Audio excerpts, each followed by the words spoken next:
Vamos a dar inicio a la mesa de análisis 7, que tiene como título Género y Justicia, la argumentación como medio de inclusión. Los participantes son, como moderador, Roberto Lara Chogayán, y los ponentes son Paola Francisco Aburto Mancilla, Sandra Serrano García, Francisco Alberto Ibarra Palafox y Ramsés Montoya. Voy a proceder a leer unas breves reseñas de cada uno de ellos. Roberto Lara es licenciado en Derecho por la Universidad de Guanajuato, doctor en Derecho de la Universidad de Alicante, España, y miembro del Sistema Nacional de Investigadores. Se ha desempeñado como director de Educación de la Procuraduría de los Derechos Humanos del Estado de Guanajuato, como asesor en el Consejo General del Instituto Federal Electoral y como secretario de Estudio y Cuenta adscrito a la ponencia del ministro José Ramón Cosio Díaz, en la Suprema Corte de Justicia de la Nación, donde dirige actualmente el Centro de Estudios Constitucionales. Ha colaborado en distintas revistas académicas y es autor de El concepto de sanción en la teoría contemporánea del derecho y de Argumentación Jurídica, Estudios Prácticos. Bien, Paola Francisca Aburto Mancilla, abogada de la Universidad Mayor, máster en Argumentación Jurídica de la Universidad de Alicante y en la Universidad estudiante de la carrera de Administración Pública. Miembro del Poder Judicial chileno desde el año 2015, en donde ha trabajado en materias de derecho de familia como en derecho penal. Ha escrito sobre el desarrollo económico incluso y sustentable desde la perspectiva de género y sobre paradigmas de la investigación social. Sandra Serrano García, doctora en Derecho por el Instituto de Investigaciones Jurídicas de la UNAM. Tiene una maestría en Derecho Internacional de los Derechos Humanos por la Universidad de Essex, Reino Unido, y una licenciatura en Derecho por el Instituto Tecnológico Autónomo de México.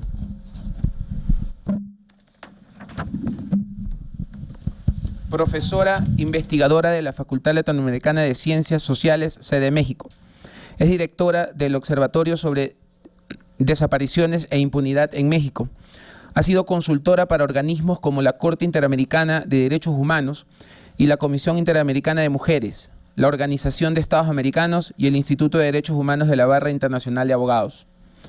Entre sus publicaciones se encuentra Violaciones, Derechos Humanos y Contexto, herramientas propuestas para documentar e investigar, Los Derechos Humanos y la Violencia, y Los Derechos en Acción, Principios y Obligaciones de los Derechos Humanos.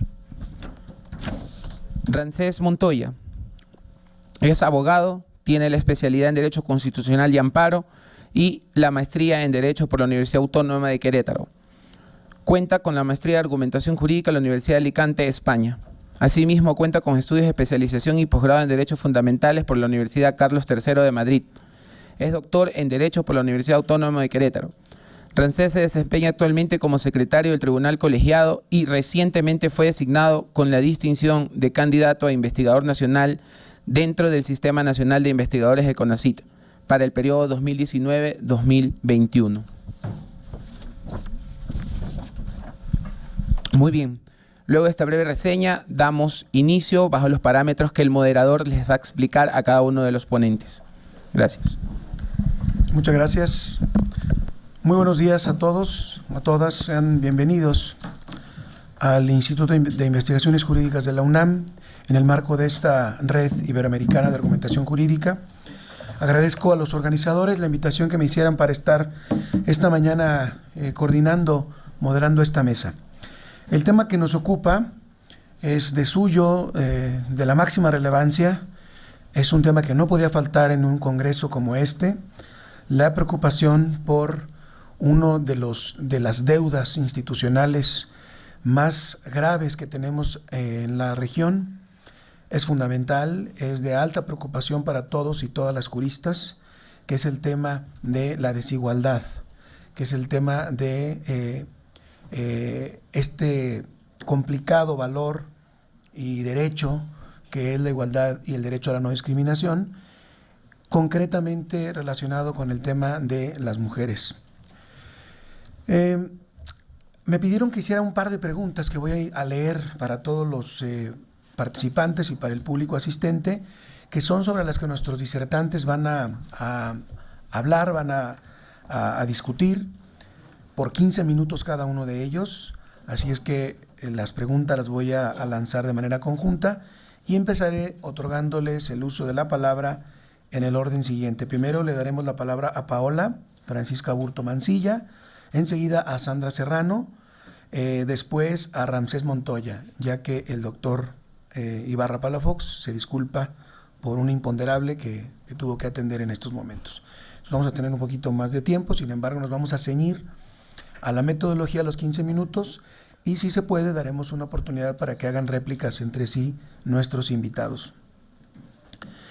Cuando pensé en las preguntas sobre argumentación y género y justicia en este marco de la teoría de la argumentación jurídica, de la dimensión argumentativa del derecho, me vino a la mente una preocupación que tenemos siempre en teoría del derecho, ¿no? Y es la preocupación relacionada con los casos especiales. Por eso hice una pregunta relacionada, robándome el concepto, por supuesto, de Alexi, para tratar de discutir sobre si se trata de un contexto, si tiene peculiaridades especiales el género, la discusión sobre género en materia argumentativa, en materia jurídica, o no, o simplemente se trata de un pendiente, de un descuido, de algo que no ha sido tomado en cuenta realmente, o bien si es algo estructural, si es algo que forma parte del problema, si el derecho mismo está estructurado de tal forma que provoca discriminación, etcétera. Por otro lado, me puse a pensar en los contextos de la argumentación jurídica. Como sabemos, los contextos de argumentación jurídica no son iguales, no se puede exigir materialmente los mismos criterios de corrección, los mismos criterios de evaluación a un juez que a un litigante o que a un asesor en el ámbito de la administración pública.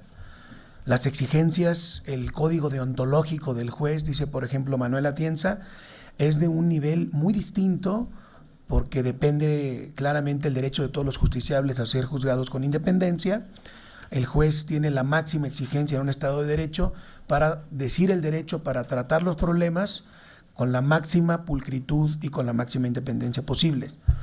No así a los litigantes tienen otro código deontológico porque en ellos están detrás de un interés, naturalmente un interés estratégico en ganar los conflictos que representan, los conflictos de los que ellos son los postulantes, ¿de acuerdo?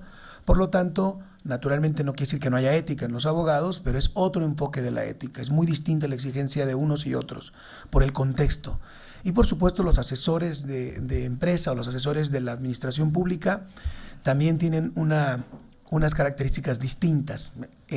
Otro de los ámbitos, de los contextos que llama Atienza es el de la negociación, el ámbito de, por ejemplo, la solución de conflictos alternativa a lo jurisdiccional, también tiene otro tipo de dimensión. En todas se argumenta, pero la argumentación jurídica, la teoría de la argumentación jurídica se preocupa y pone acentos distintos en cada contexto. De ahí, de estas dos cosas, yo parto con las preguntas. Las preguntas son las siguientes. 1.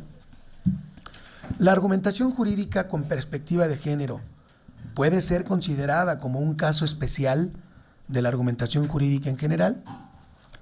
Y la segunda pregunta dice, ¿cuáles son los criterios de corrección que se utilizan en la argumentación jurídica con perspectiva de género?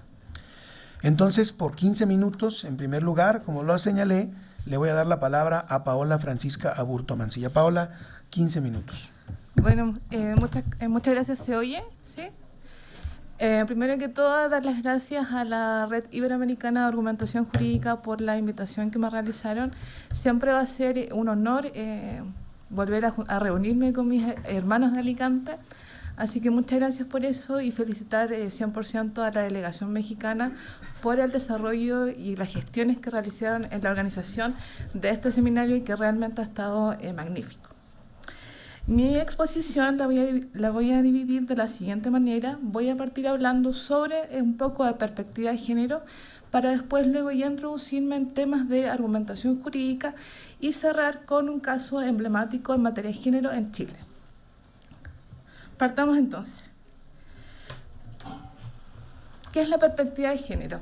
Existe una diferenciación básica entre sexo y género. El sexo corresponde a lo biológico y está dado por caracteres sexuales primarios o secundarios. En sí, lo que nos define el sexo es esta diferenciación entre hombre-mujer o macho-hembra.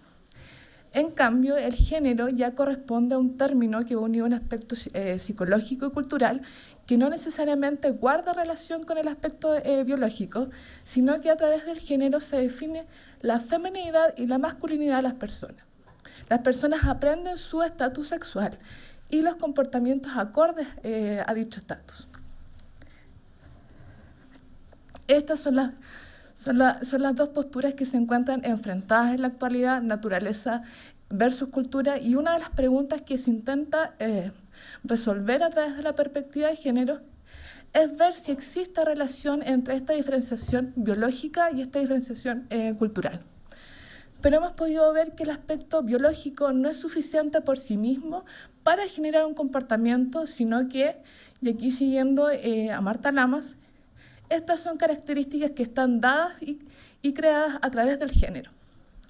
Y también esto reviste una de las consignas que el movimiento feminista intenta erradicar a través de la deconstrucción del género, ya que ha sido así como se ha ido organizando, perdón, pues tengo un poco la garganta seca, organizando, construyendo y dividiendo nuestra sociedad. El feminismo no es nada nuevo. En 1730, Mary Steele ya planteó la cuestión de por qué si los hombres nacen libres, las mujeres nacen esclavas. En la actualidad, en los años 70 aproximadamente, en algunos países escandinavos ya se empezó a enseñar en algunas escuelas de derecho la jurisprudencia feminista, que tiene como objeto de análisis ver cuál es el papel que juega el concepto de género en la creación y en la aplicación del derecho.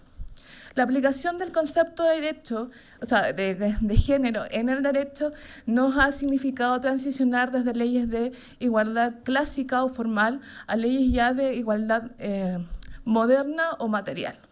Y esto se debe a que la perspectiva de género incorpora una serie de cambios sustanciales en igualdad efectiva intergénero, y es por esto que la importancia de que la misma sea aplicada de manera transversal en la totalidad de los procesos normativos, tanto o desde su creación, su interpretación y su aplicación, como también en la totalidad de las políticas públicas. Desconocer o no entender la complejidad que reviste la perspectiva de género solo nos ha ayudado a perpetuar y en algunos casos incrementar la discriminación hacia las mujeres y hacia algunos colectivos. Ya entrando en la materia que nos atañe hoy en día, o sea, la argumentación jurídica, debemos entender por argumentación jurídica a esta actividad tendiente a dar buenas razones a favor o en contra que permitan sostener una tesis y la cual se va articulando a través de estos diferentes tipos de argumentos. Unas de las permisas.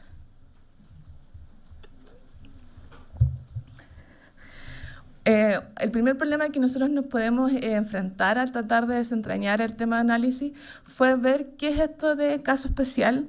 La interpretación que yo realicé fue uniendo la perspectiva de género con el contexto sociohistórico contingente que nos tiene hoy en día debatiendo sobre perspectiva de género.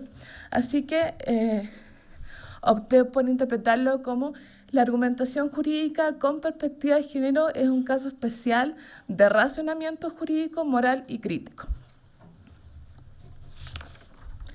El problema de la argumentación jurídica con perspectiva de género no es que estemos hablando de algún tipo de vacío regulatorio o que exista algún tipo de antinomia.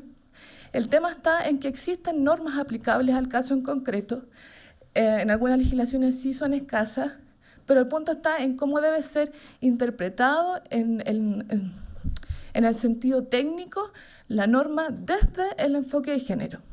Porque ya debemos saber que la ley así sin más es insuficiente para ser interpretada en sentido neutro y esto puede conllevar a una serie de evidentes injusticias. Y es aquí donde aparece la importancia de los principios orientadores del derecho como criterio de corrección. Por ejemplo, la igualdad. Ya no entendía la igualdad desde el prisma estándar de hombres y mujeres son iguales, sino desde una visión mucho más compleja y nutrida que obliga al principio de igualdad a relacionarse con el resto del ordenamiento jurídico desde una triple función. Una, como fundamento de normas jurídicas. Dos, como guía y orientación en la aplicación del ordenamiento. Y tres, como parámetro de valoración. Y esto se debe a que la aplicación objetiva del derecho tiende a reproducir una versión social que es la preponderante, que por lo general es masculina, y esto puede conllevar a una desprotección real y legal de ciertos colectivos y por supuesto de las mujeres. También encontramos el principio de equidad. Equidad e igualdad no es lo mismo. A menudo ha tendido a confundirse esto de equidad de género con igualdad de oportunidades, pero lo que en sí pretende la equidad es estandarizar las oportunidades que se encuentran vigentes para repartirlas de manera justa entre hombres y mujeres. Nosotros podemos ver que cuando un juez interviene en términos de equidad, lo que está realizando es una corrección del derecho y esto se debe a que la legitimidad de la equidad descansa en la ponderación, en la proporcionalidad y en la imparcialidad. La equidad solo ofrece una respuesta correcta, que es la modificación de la regla, y es por esto que nosotros no podemos entender qué es la igualdad si no es de la mano de la equidad. Finalmente, el jurista, para argumentar debidamente sobre perspectiva de género, debe tener conocimientos en fenómenos que se relacionen con la perspectiva. Por ejemplo, la luz de gas, el espiral del maltrato, el estrés postraumático, los mandatos de género, el patriarcado, y así existe una serie de fenómenos sociales que se relacionan con la perspectiva de género. Como ya señalé cuando comencé, voy a realizar un análisis argumentativo de un caso emblemático chileno en materia de género, que es el caso de Karen Atala Rifo. Voy a dejar ya los argumentos que escogí, y estos argumentos forman parte de la motivación de la Corte Suprema en Chile, para que ya los vayan leyendo mientras les explico de qué se trató este caso. Karen Atala en Chile es juez que luego de su separación asume su condición homosexual y lleva a su hogar, donde vivía con sus 3 hijos menores de edad, lleva a vivir a su nueva pareja. Esto conllevó a que el padre de los menores interpusiera una demanda de tuición y cuidado personal ante los tribunales de menores, argumentando que el que sus hijas crezcan en un hogar homoparental les generaría un daño a nivel emocional y en su desarrollo integral. Tanto los tribunales de menores como la Corte de Apelaciones en Chile rechazaron la demanda interpuesta por el padre y le entregaron el cuidado personal de los hijos a Karen Atala. El padre interpone un recurso de queja ante la Corte Suprema y fue la Corte Suprema quien finalmente, la Corte Suprema, se me fue la palabra,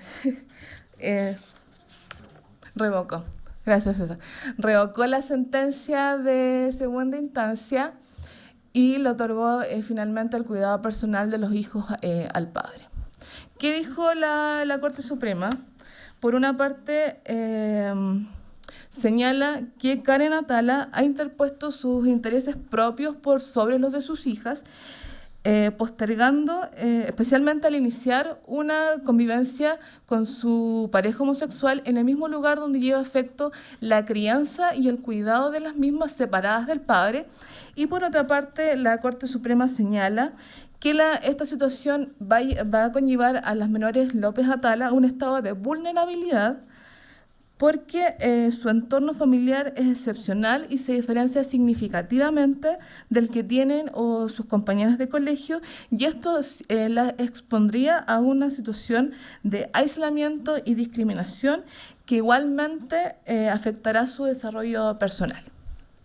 Yo no sé si a ustedes les provocan los mismos conflictos que a mí estos dos argumentos, más allá de que parece que está dada por la motivación está dada por la moral propia del sentenciador y no desde la moral propia del derecho.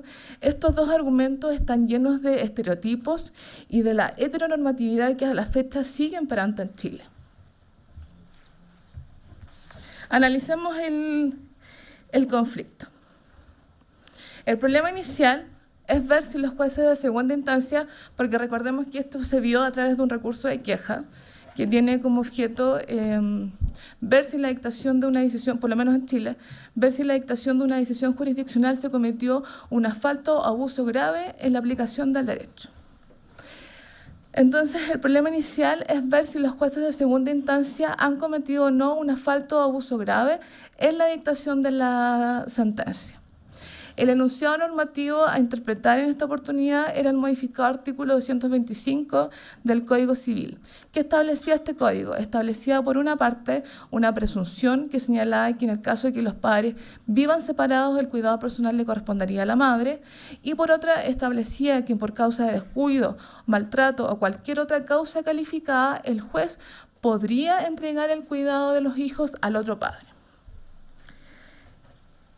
Podemos ver aquí que el enunciado normativo corresponde a una regla de fin y no de acción.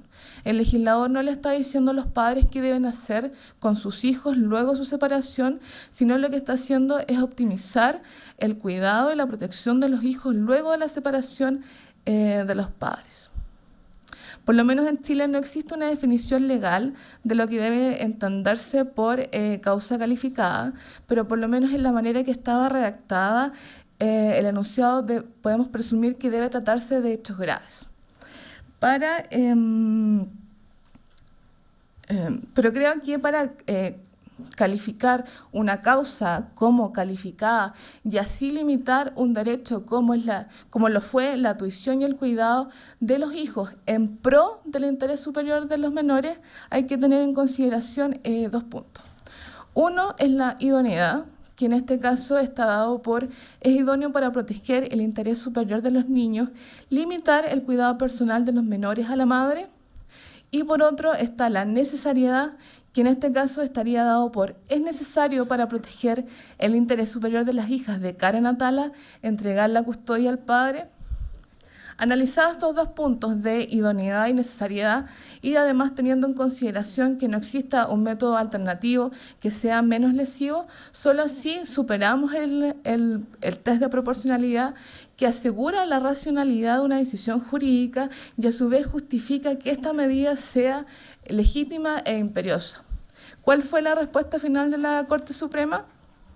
Que la orientación sexual de Karen Atala, la madre, es una causa calificada y los jueces recurridos no consideraron los efectos que ella podría acarrear en el cabal resguardo de los intereses de las hijas y cometieron falta o abuso grave al aplicar las normas legales. Aquí podemos ver que la Corte Suprema en Chile introduce como conclusión una presunción de riesgo. Pero esto ya no lo digo yo, lo dice González Lajer, al introducir una probabilidad como premisa del argumento, solo podemos deducir la conclusión con cierta probabilidad inferencial. Yo no sé si aquí la Corte Suprema intentó introducir esta presunción de riesgo como máxima de la experiencia. Creo que más bien creó un antimema al no poder comprobar su hipótesis, antimema que afortunadamente la Corte Interamericana derrotó. Aquí hemos podido ver dentro del análisis de estos dos argumentos de la Corte Suprema chilena que existe un tribunal superior que desconoce, por una parte, de qué se trata la perspectiva de género. Al desconocer estas materias, por otra parte, crea una situación de discriminación y de desigualdad, y nosotros no podemos olvidar que la argumentación jurídica debe ser aquel método que nos permita justificativamente resolver algunos determinados problemas. Y como aquí hemos podido analizar a través de estos dos argumentos, no se observan las buenas razones que permitan sostener la tesis final de la Corte Suprema. Muchas gracias.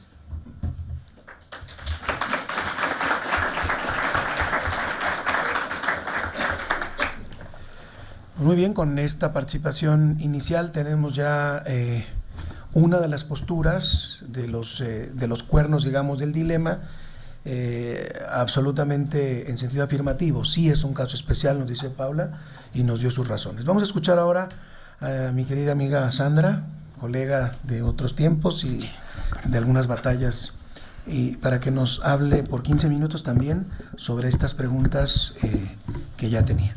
Adelante, Sandra, por favor. Muchas gracias, Roberto. Un placer estar aquí. Muchísimas gracias a la Red Iberoamericana por la invitación a las instituciones convocantes. Y bueno, un placer también compartir mesa con Paola y con Ramsés. Yo no tengo una claridad en el sí y el no. Y me explico por qué.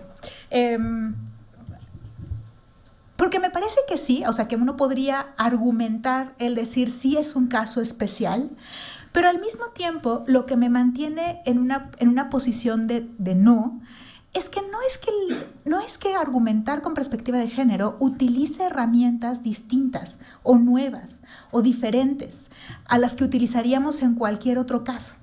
En realidad utilizamos las mismas herramientas. Lo que lo haría especial en todo caso es la intención.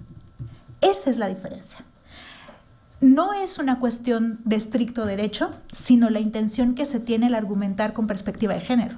Argumentar con perspectiva de género implica hacerse cargo de las relaciones asimétricas de poder en razón de género. Y es esa intencionalidad lo que lo hace diferente, pero no el tipo de herramientas argumentativas que se utilicen. No es un ejercicio jurídico diferente, es un ejercicio jurídico como cualquier otro que haríamos, integrado con derechos humanos, por supuesto, no un ejercicio fuera del ámbito de protección de los derechos humanos, pero no sería un ejercicio, me parece, extraordinario o especial en ese sentido, porque las herramientas son muy similares, aunque al hacer el ejercicio consciente, por supuesto que las herramientas adquieren un cierto cariz. Y entonces me explico, por eso mi duda, por eso no puedo dar un sí o un no, porque parecería que sí, pero de repente no.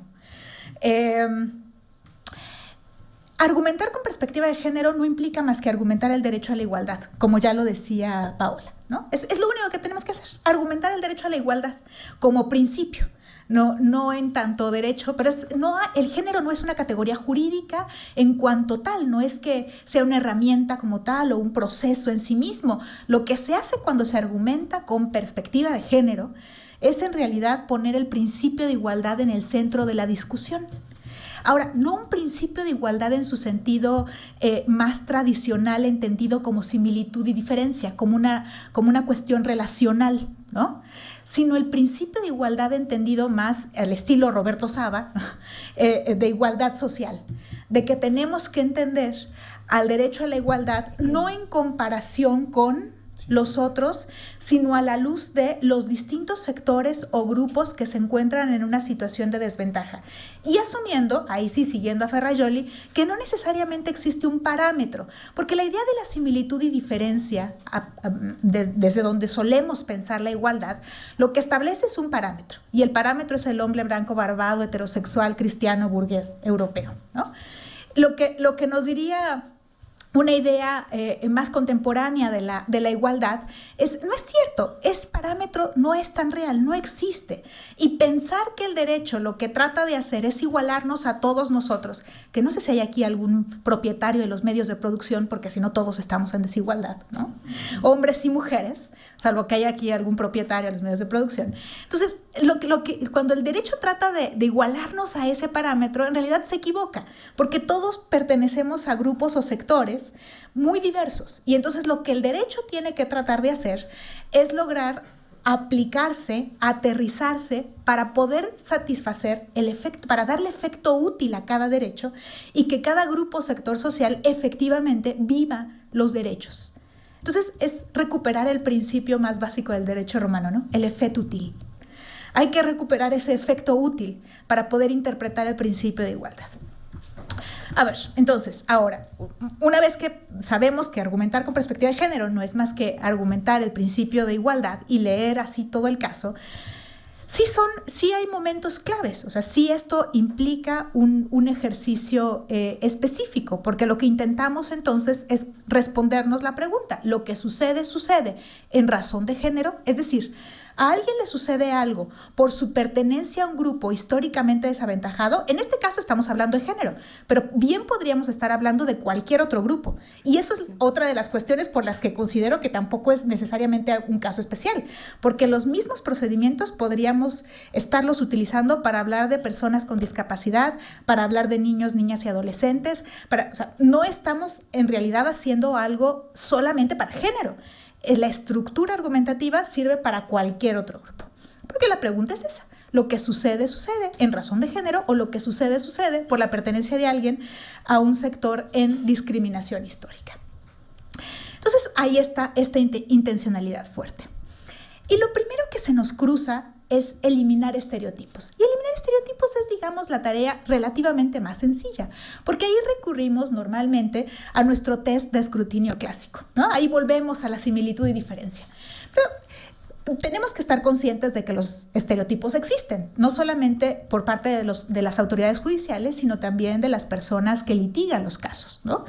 Entonces, bueno, hay que identificar eso. Esa, digamos que sí es una característica particular de esto. Pero vamos a dar un pasito más allá. Si lo que queremos es ver si algo sucede en razón de la pertenencia de alguien al género, por ejemplo, entonces nuestro primer enfoque no puede ser el derecho. Nuestro primer enfoque tienen que ser los hechos. Y eso es un paso importantísimo, porque si lo que tratamos de ver primero es qué norma aplico, estamos perdidos. Al menos estamos perdidos porque no vamos a saber cómo entender el conjunto de hechos. Entonces, la primera operación jurídica es analizar los hechos para poder responder si efectivamente tengo que seguir todo el procedimiento. Porque si no, ¿qué caso tendría? O sea, si yo me encuentro un caso de una mujer a la que asesinaron porque le querían robar una bolsa y se resistió y la dejaron muerta en la calle, y es un homicidio, eso no es un feminicidio, ¿para qué le aplico razón de género? ¿Para qué argumento con razón de género? Lo que sucedió no sucedió en razón de género, ¿no? En cambio, si lo que me encuentro es una mujer asesinada en la calle, desnuda y violada, entonces probablemente sí es un caso de razón de género. Y ahí tengo que correr todo. Por eso tengo que partir de los hechos. No puedo partir del derecho, ¿no? Para poder saber qué es lo que tengo que correr después. Y los hechos nos dicen diferentes cosas. Lo primero que nos dice es quién es la persona. Al principio de igualdad, y no solamente a la perspectiva de género, pero al principio de igualdad sí le importa saber quién es la persona. Sí importa saber, por ejemplo, si esa mujer que se retractó 20 veces, ¿no? Y que después llega a juicio dudosa y se le escucha una disculpa, porque yo trabajo mucho con jueces locales, mucho más que con jueces constitucionales, entonces muchos de mis ejemplos no van a ser de argumentación constitucional tan fuerte, justamente porque estoy más en el piso de abajo, ¿no? Pero bueno, ahí también se construye mucho, ahí se construye realmente los hechos, ¿no? Si yo no me pregunto por qué esa mujer se retractó una y otra vez, entonces no puedo saber algo más que el hecho de decir a esta mujer le gusta que la golpeen. ¿Qué tal si esta mujer ya no tiene redes familiares, ya no tiene redes de amigos, le impiden trabajar, tiene hijos en edad escolar y no tiene acceso a recursos económicos propios. No es tan fácil decirle salte de tu casa porque no tiene a dónde irse. Y la conclusión tampoco es tan fácil de decirle es que te gusta que te golpeen, ¿no? Y por eso tenemos que ser muy cuidadosos primero con la persona y su contexto individual, saber quiénes son, dónde están, por qué están. Hay un caso que llegó hasta la Corte Constitucional de Colombia, pero que es un caso bien interesante que justamente ejemplifica esto de manera muy clara. Son un par de personas, mujeres, que habían estado bebiendo en un bar con un grupo de hombres, salieron del bar, se conocieron ahí, salieron del bar, van atravesando un parque oscuro, estos hombres las asaltan, la mayoría de estos hombres se van y se queda uno de estos hombres con ellas dos. Y ellas alegan que él las viola. Él dice, es imposible que yo haya violado a dos mujeres. En el robo, él les mostró un arma y él les seguía diciendo, mientras las violaba, o ellas alegan esto, que él seguía trayendo el arma. Lo que la jueza decide al final es que era imposible que él hubiera cometido esa violación porque una de estas mujeres hubiera podido correr. Un poco que en sentido contrario, lo que la jueza argumenta en este caso es que después del robo a ellas tuvieron un súbito acto de pasión por el asaltante. Eso es básicamente lo que la jueza está alegando en sentido contrario, ¿no?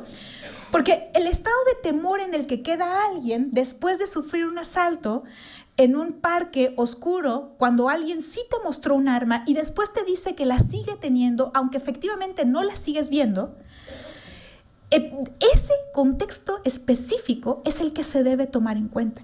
Esos hechos concretos. Si eso se extrae de la ecuación, uno termina diciendo eso. Lo que pasó con estas dos mujeres es que tuvieron un súbito acto de pasión con el asaltante. Bueno, eso es más increíble que pensar que ellas estaban en un estado de temor, ¿no? Pero esa conclusión es a la que finalmente llega el caso, porque el caso dice, bueno, no tengo mayores elementos, ¿no? Y entonces entender los hechos individuales es importante, pero entender los hechos del contexto social es fundamental, que ya lo decía Paola, ¿no? Esto lo tenemos que poner dentro de un conjunto más amplio de casos. Esto no pasa solo porque es una mujer que se llama Laura o una mujer que se llama Adriana, sino pasa porque Laura y Adriana son mujeres y esto le suele pasar a las mujeres. Esta violencia de género le suele suceder a las mujeres, ¿no? Entonces, la interpretación que hay que darle, la forma de leer esto, no son como hechos aislados, sino es como algo que suele suceder por esa razón. Y ahí tenemos que meter y entretejer esa razón de género. Y si no entendemos todo eso a la luz de estos contextos más amplios, entonces de nueva cuenta no nos estamos haciendo cargo de esa desventaja histórica, sino solo estamos tratando de resolver el caso. Y claro, hay que resolver el caso, por supuesto, pero para resolver ese caso en toda su completud, habría que ver cómo eso se relaciona con ese contexto general más amplio. Y esto, por supuesto, tiene muchas implicaciones, medidas provisionales, la forma en la que se entiende la participación de ciertas imputadas en los delitos, o sea, un montón de cuestiones y para efectos de proporcionalidad de la pena y demás, o sea, tiene muchísimas implicaciones. Y esto, por supuesto, entonces también trasciende al derecho. Voy a ir ya un poco más rápido porque me quedan 3 minutos. Hay una característica, bueno, más bien un mecanismo que se llama recaracterización, que se suele pensar solamente como para el género, que es en realidad una reinterpretación, pero en el derecho internacional de los derechos humanos y específicamente de las mujeres le pusieron recaracterización, pero es una reinterpretación. Se pensó para mujeres, pero sirve para cualquiera. Llegó la delegación de Arabia Saudita al Comité de Derechos Humanos hace algunos años y entonces decían, no, las mujeres son absolutamente libres en Arabia Saudita. Y entonces le preguntaban a la delegación, oigan, ¿y las mujeres pueden ir a cualquier lado? ¿Pueden circular? Absolutamente. ¿Y pueden salir solas? No, acompañadas de un hombre. Oiga, ¿entonces las mujeres tienen libertad de circulación y movimiento? Sí, por supuesto, no se les para solamente a ellas, no sé qué. ¿Pero pueden salir solas? No, acompañadas de un hombre. ¿Tienen libertad de circulación y movimiento? Sí, por supuesto. Porque claro, en nuestro imaginario, libertad de circulación y movimiento es la no existencia de retenes, ¿no? Es que no existe un retén. Entonces, solemos interpretar la libertad de circulación y movimiento mirando solamente a una parte del espectro de la humanidad. Pero cuando lo expandimos, entonces tenemos que aceptar que la libertad de circulación y movimiento también implica que las mujeres puedan salir solas y no solamente acompañadas de un hombre, o que puedan caminar por la calle directa a su casa y no tengan que dar 20 vueltas como nos pasa a las mujeres en la Ciudad de México, ¿no? Para poder tratar de encontrar medianamente seguridad, ¿no? Entonces, a esta figura se le llamó recaracterización en ese momento, pero no es más que una reinterpretación, porque lo que hicieron después de esta sesión en el Comité de Derechos Humanos fue reescribir todo el Pacto Internacional de Derechos Civiles y Políticos en lo que ahora es la Observación General 28, para poder entender, lo voy a decir muy cursimente, los derechos con mirada de mujer. Ya estaba la CEDAW, pero uno de los errores graves de pensar en los derechos de las mujeres e irse solamente a la CEDAW y a la Belém do Pará es pensar que ahí están contenidos todos los derechos. No es cierto, ahí están contenidos tal vez una cuarta parte de los derechos. Entonces nos perdemos de todo el andamiaje jurídico de protección de los derechos que es de toda la humanidad, no solamente de los hombres, y no solamente los derechos de las mujeres están en la CEDAW y la Belém do Pará. Entonces, cuando hacen esta reinterpretación de los derechos, nos enseñan a reinterpretar derechos. Y aquí entran cuestiones un poco más complejas, como la legítima defensa. ¿Cómo reinterpretamos a la legítima defensa, por ejemplo, en un caso de una mujer que asesinó a su agresor después de haber estado llorando 3 horas en el baño y sale desesperada porque cree que ahora sí le va a matar, le quita el arma al hombre y lo mata y la condenan a 30 años de prisión por homicidio calificado? Entonces, el no entender la situación de que esta mujer había estado viviendo una situación de violencia por más de 10 años y la situación del ciclo de la violencia en el que ella se encontraba, hace que estas figuras clásicas y tan cerradas como la legítima defensa no tengan otro tipo de interpretación. Claro, esto sí lo han tenido en cortes como Canadá, incluso Argentina tiene una sentencia también en este sentido, Estados Unidos tiene un montón de casos de esto, pero en México somos muy reticentes a pensar en esto. Y ya nada más para cerrar, hay que tener en cuenta, sí, algunas situaciones particulares. No todas las condiciones por ejemplo, de violencia de género son el centro del caso. En muchas situaciones, la violencia de género son las condiciones que rodean los casos y también deben considerarse. Por eso, en ese sentido, tiene cierta especificidad, porque nuestra intención siempre es claramente hacernos cargo de esa desigualdad. Si lo que sucedió por la pertenencia al género, entonces hay que hacernos cargo de esa desigualdad. Y entonces ciertos elementos contextuales necesitamos considerarlos, aunque no sean la litis específica de ese caso. Y me quedaría hasta aquí. Gracias, Roberto. Muchas gracias.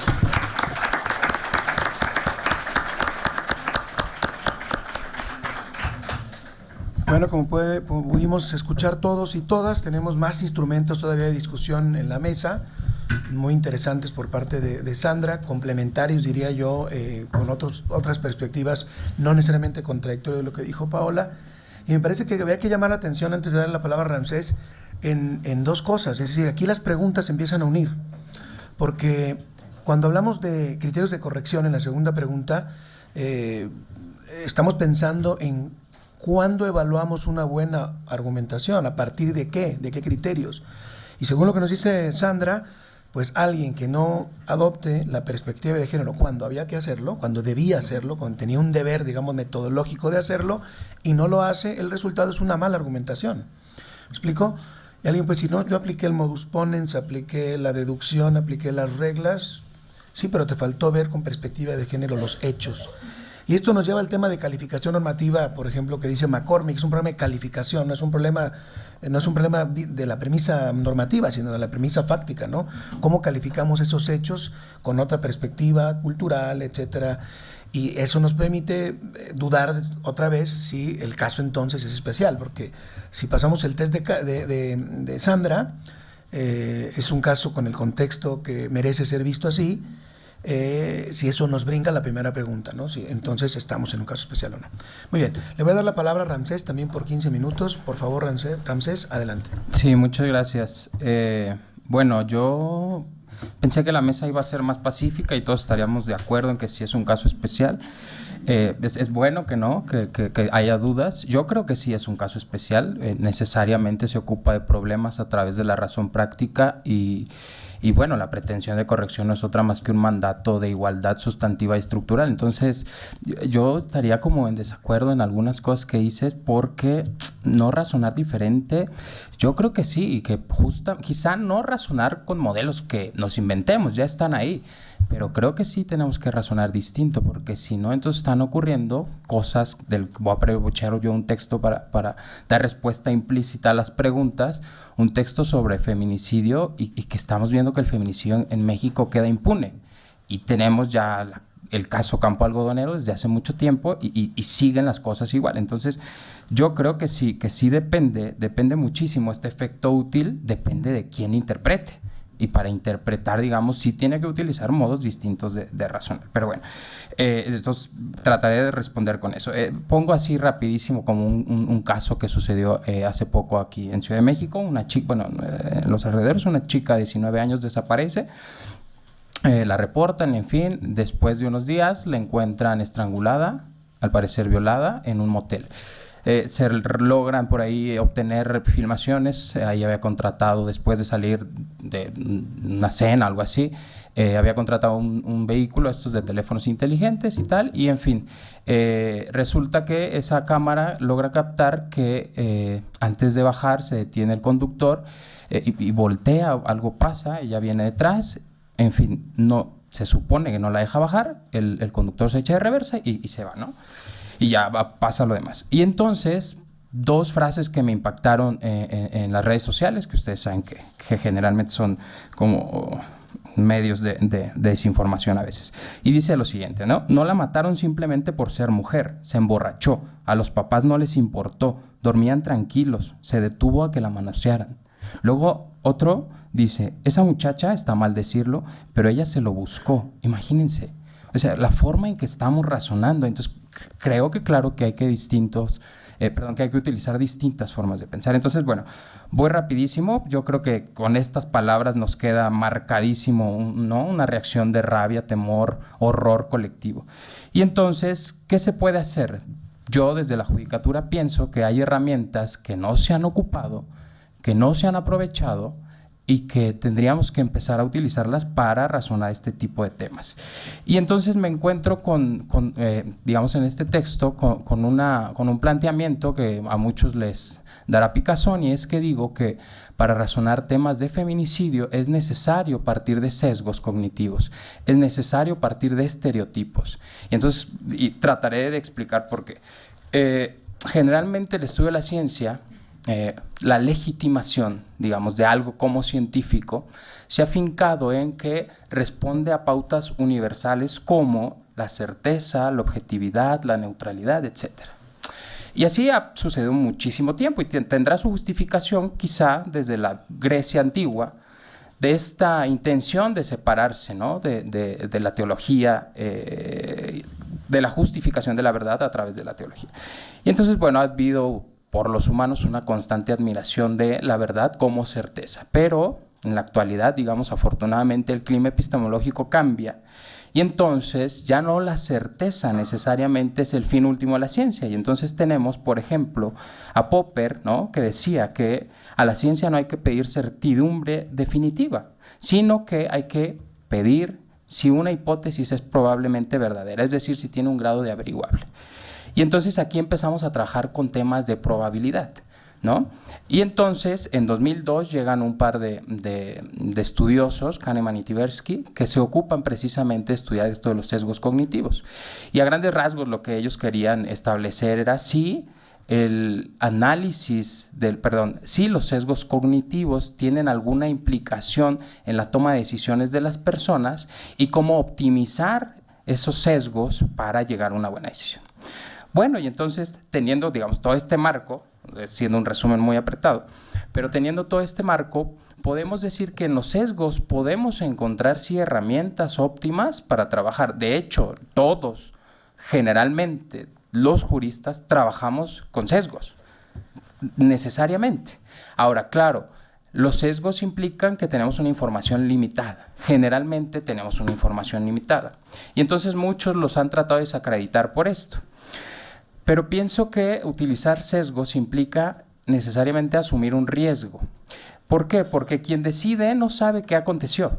No sabe qué aconteció, pero conoce las probabilidades de que haya sucedido algo. Y esto, y en esto sí estoy de acuerdo con Sandra, esto depende, por ejemplo, tomar en cuenta el patrón social específico, es decir, el contexto de un lugar, ¿no? Salud.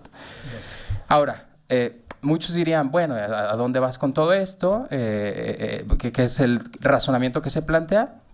En teoría de argumentación jurídica sabemos que el contexto de descubrimiento, y parecería que ahí está afincado mi análisis, el contexto de descubrimiento es esta hipótesis al tanteo que uno se va formulando para resolver un problema, y después la justificación vendrían a ser las razones. Bueno, creo que un método de razonamiento que nos puede servir mucho utilizando este planteamiento de los sesgos es la abducción. La abducción generalmente se entiende como la mejor explicación o la más probable para llegar a conclusiones razonables. Y entonces, claro, yo creo que hay que razonar desde la abducción. Los jueces tienen que razonar desde la abducción, desde la probabilidad.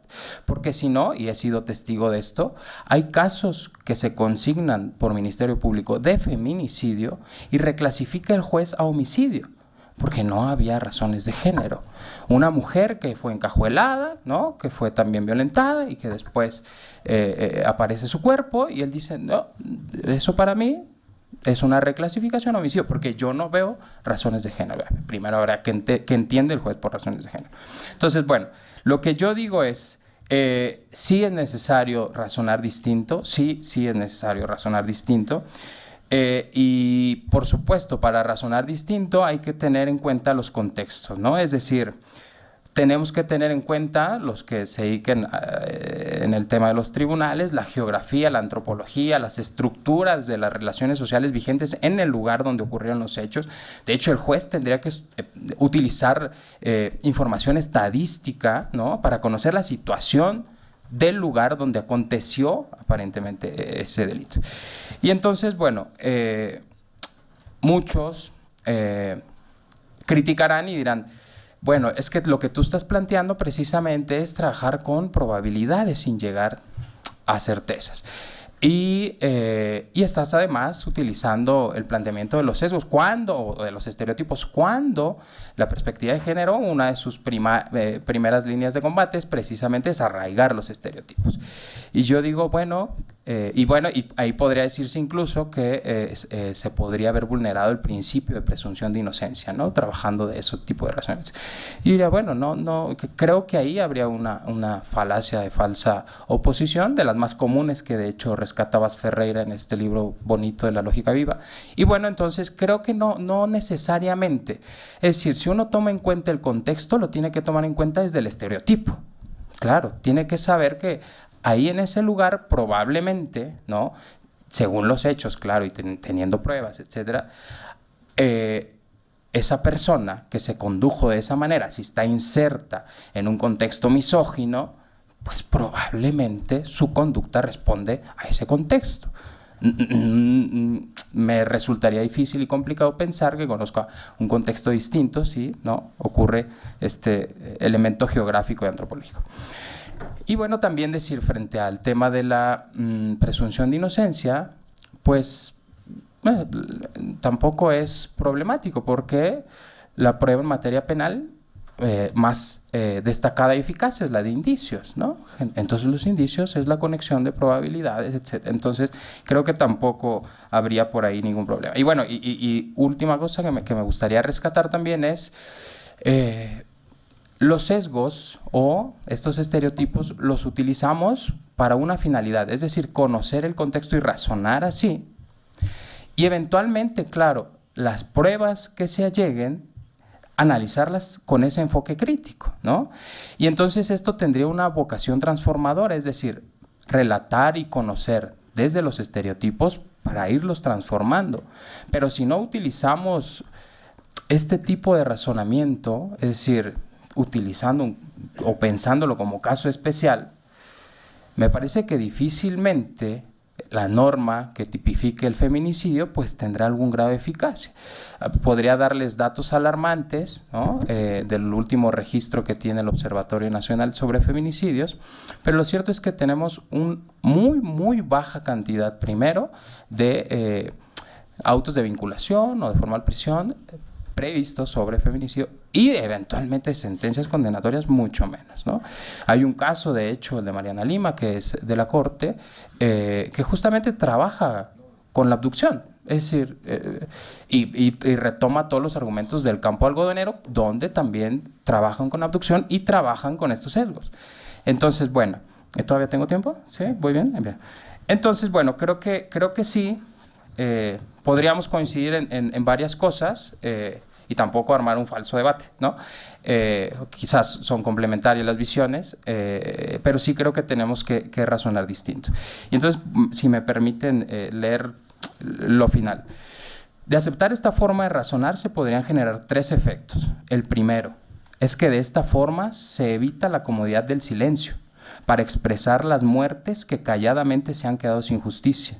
Segundo, implica, esto es importante, disminuir el cautiverio y el sufrimiento de la mujer, en la medida en que se luche contra el dolor y se le saque de ese cautiverio.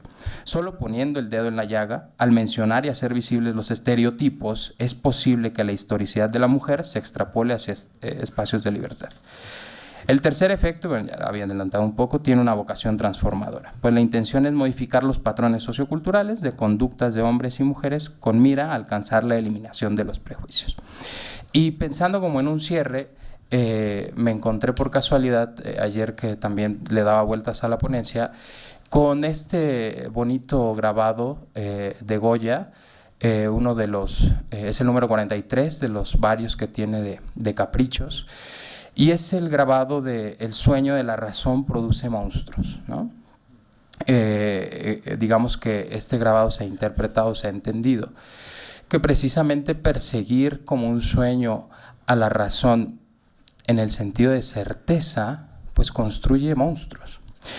Y diría yo, si lo trasladamos al derecho, genera sentencias monstruosas, ¿no? Es decir, esas sentencias monstruosas que reclasifican de feminicidio a homicidio. Y entonces nos enfrentamos a ese monstruo frío, ¿no?, del que hablaba Zaratustra. En fin, por mi parte es todo y no sé, estoy abierto al debate porque igual... Muchas gracias. Gracias a Ramsés por su participación. Tratando de no sé, dar algunas puntadas, dar algunos puntos de contacto, digamos, del debate, me gustaría mencionar 3 cosas para ir hilvanando estas cuestiones, ¿no?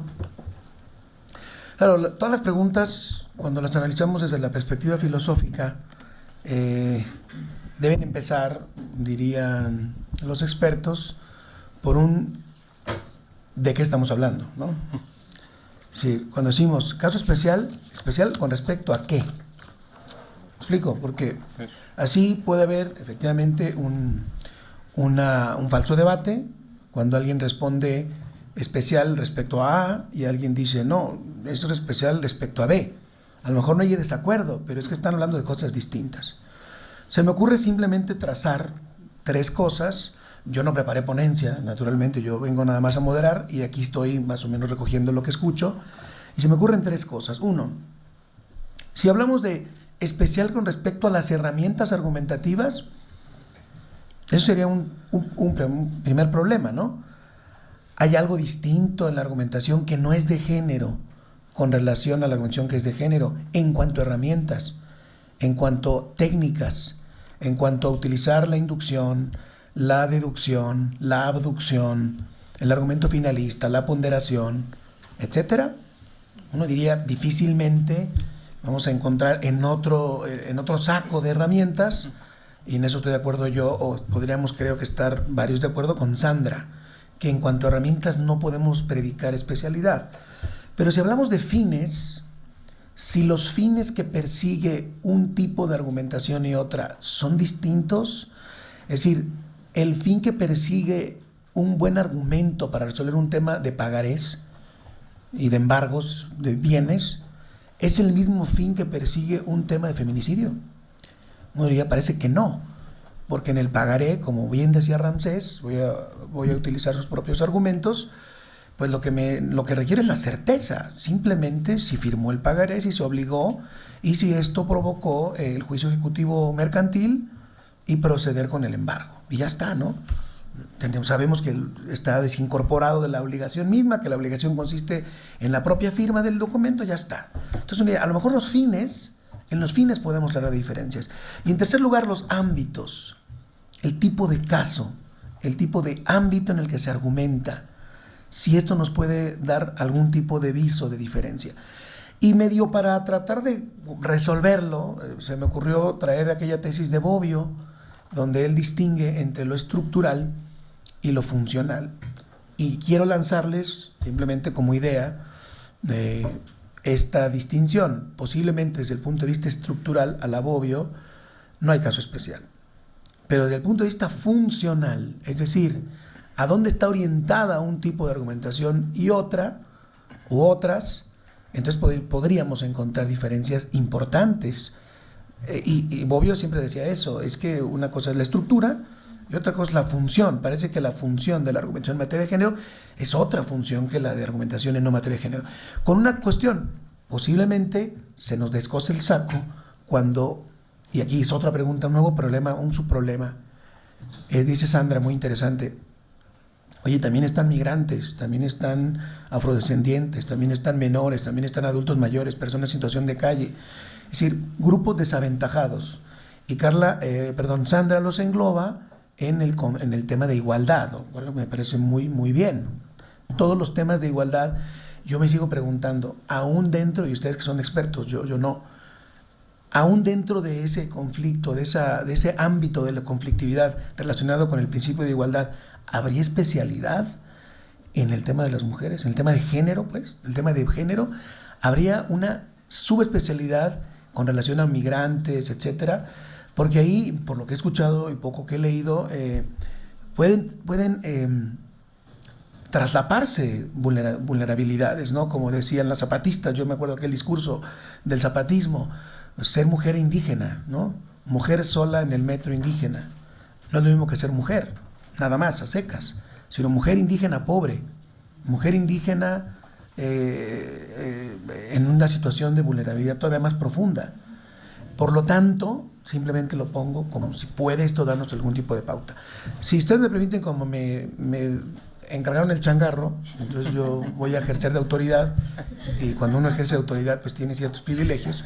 Entonces les voy a dar 5 minutos a cada uno para que puedan responder a sus réplicas, a manera de réplica de lo que han dicho los demás, y después pasamos a las preguntas del público en general. ¿Les parece bien? Entonces, por favor, Paola, tienes 5 minutos para decir, rebatir, criticar, responder lo que tú digas. Adelante. Me avisan si me equivoco, pero entiendo que acá en México el delito de feminicidio tiene relación con aspectos de género, ¿sí? Sí, claro. Por lo menos en Chile, para hacer el ejercicio comparativo, no es así.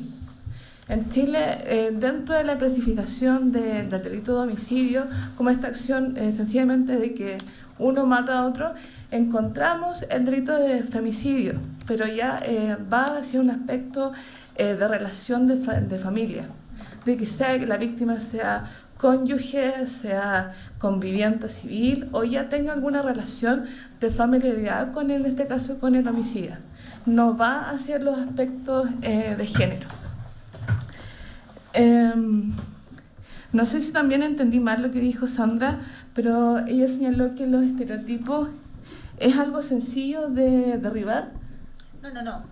No de derribar, sino más bien de ver, pues no derribar es muy difícil. Pero...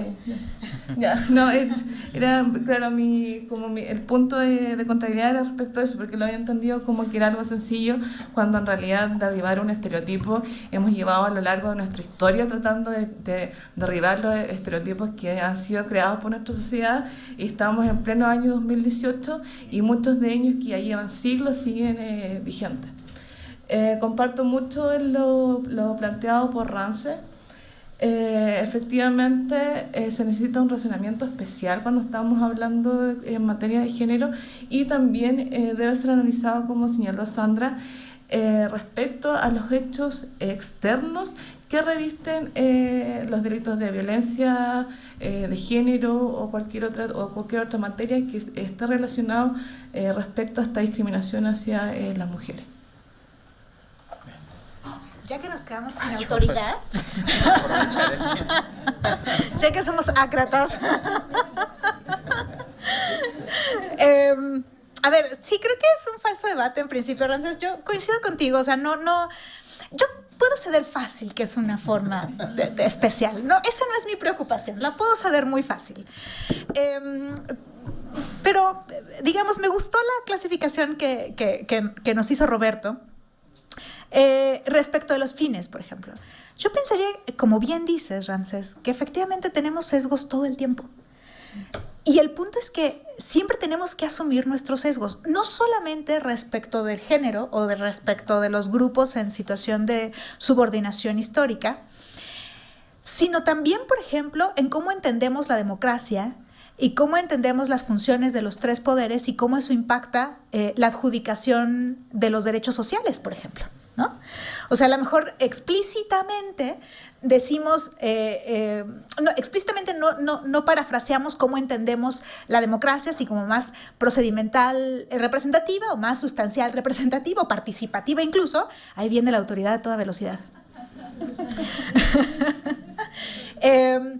Y sin embargo eso sí impacta todo nuestro actuar judicial, ¿no? Entonces por eso al principio dudé, ¿no? Y insisto y te la concedo fácil, ¿no? Y lo dudé justamente por estos fines, porque me parece que en toda actividad jurisdiccional metemos nuestros sesgos. De hecho, hay un ejercicio bien interesante que hacen los jueces en algunos estados de Estados Unidos, y a nivel federal lo están haciendo ya cada vez más, impulsado por la Universidad de Harvard, que es un estudio de bias, ¿no? Entonces les hacen un cuestionario de preguntas a los jueces para ver dónde están sus sesgos. Y pueden ser de cualquier tipo. Pueden ser más de naturaleza política, económica o de desigualdad y de discriminación. Y por eso creo que en todo caso entonces todo sería especial. Porque en todos lados tenemos que partir de los sesgos, ¿no? Y si todo es especial, ya no. Y a lo mejor también es que yo no expliqué de dónde parto. Yo parto de teoría crítica. Yo parto de teoría crítica del derecho. Para mí el derecho no es neutral, para mí el derecho no es objetivo, y a lo mejor debí de hacer explícito eso.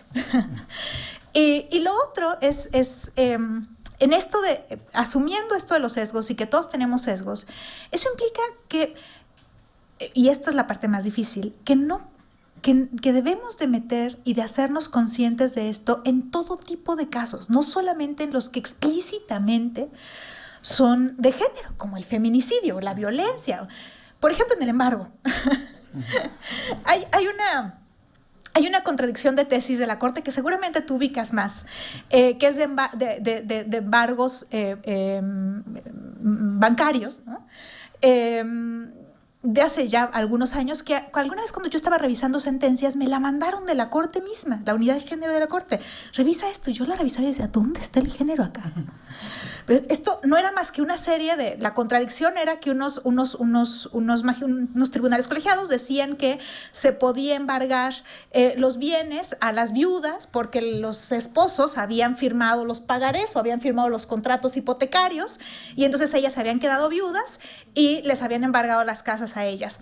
O se habían divorciado o el fulano se había ido y entonces a ellas les habían embargado las casas. Y otros tribunales colegiados decían que no podían embargarles a ellas, ¿no? Entonces había una discusión jurídica de bienes reales y bienes personales, ¿no? Había una discusión jurídica ahí de si una cosa podía trascender a la otra. Y el caso se resuelve como un embargo, donde los sesgos de género no importan. Las víctimas eran puras mujeres, ¿no? A las personas a las que les embargaban las casas eran puras mujeres. Muchas viudas, muchas mujeres divorciadas, muchas madres solteras. Y eso no se vio. Porque claro, ahí no estamos acostumbrados a pensar en términos de género. Y esos son los casos donde me parece que están nuestros siguientes retos. De poder mirar esos donde aparentemente pues es una relación contractual clásica donde no tendríamos por qué meter estos elementos y donde sí se cruzan. Porque finalmente la afectación ahí fue claramente, porque uno de los argumentos es que en la escritura debía de establecerse que estaban casados por bienes en sociedad conyugal y ahí el debate de bienes personales y bienes reales. Y como no estaba en la escritura, entonces el banco puede ejecutar. Bueno, pues eso sí tiene implicaciones en aspectos de género, ¿no? Entonces, por eso me parecía que en todo caso todos los casos son especiales en ese sentido de los fines, pero insisto, la concedo rápido. Y la interseccionalidad es otra de las cosas que me preocupa, que ya comentaba Roberto, ¿no? Efectivamente, no basta solamente pensar en el género. El punto es que, o por el énfasis que se pone en el género, es porque somos más de la mitad de la población. Y porque sí, podemos ser mujeres y entre los migrantes, las más pobres y las que sufren más son las mujeres. Entre los indígenas, las más pobres, las que tienen mayores incidencias en cuanto a la discriminación por ser indígena, son las mujeres. Es decir, dentro de cada grupo en situación de subordinación, las que están en una situación peor suelen ser las mujeres. Pero me parece que esto no implica que no podamos ver o desdoblar las formas de discriminación. Yo creería que sí. Por eso pienso que son mecanismos y son herramientas y que debemos de utilizar y pensar para todos tipos de casos y no solamente para estos, ¿no? Muchas gracias.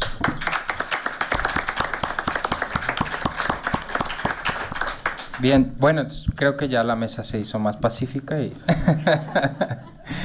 no, claro, sí, yo no quería justamente cometer esta falacia, la falsa oposición y yo creo que sí, lo que comenta Roberto es una forma interesante de analizarlo desde los fines que persigue, ¿no? Finalmente, el objetivo que está detrás de esta herramienta de la perspectiva de género es sí, la igualdad sustantiva y tal.